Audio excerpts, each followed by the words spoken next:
Welcome back to my channel. On today's class, I'm trying to make a practical demonstration on how to crimp an MC4 connector.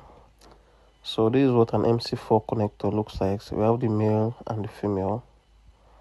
So the male one is the one with the bigger copper connector, while the female is the one with the smaller copper connector, in case you are trying to differentiate them later.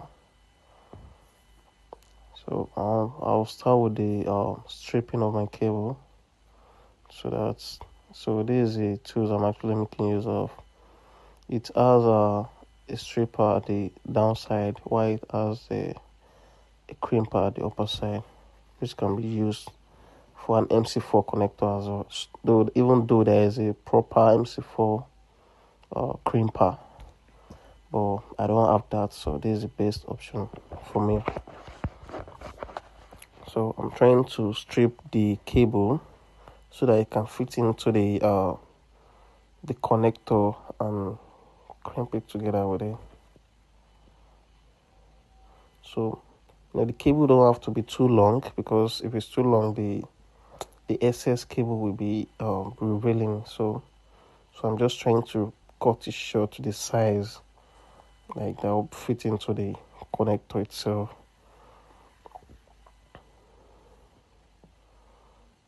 So I'm trying to fit it into the connector. Then after that, I think it's done now. So you have to now crimp it together like very tightly. So this particular connector is very strong. It's not the usual one. Very strong. So I'm trying to pin it down very well, because can't take a risk of having a partial contact on the roof, like especially a solar panel connection, which is too bad. So I'm trying to crimp it very well so that it will be very tight and everything will be perfect.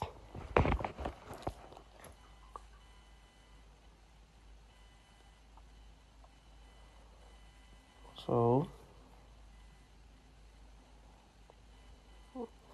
I'm still trying to pin it down.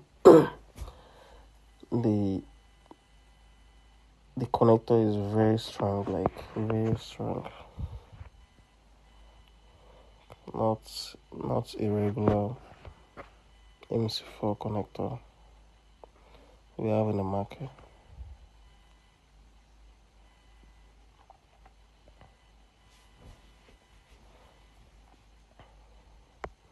I'm still on it.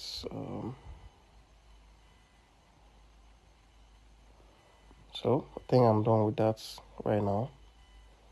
So this is the actual crimper for the MC4 connector. So I will try to get it later and make a video while I'm making use of that. So I'm trying to put the necessary things that will tie together with the casing of the MC4 connector. So because it is actually waterproof and all those things have to be there, so that it will protect the cable and everything will be perfect. So you have to tighten it very well so that there won't be any space for water leakage or anything like that. So thanks for watching. Okay.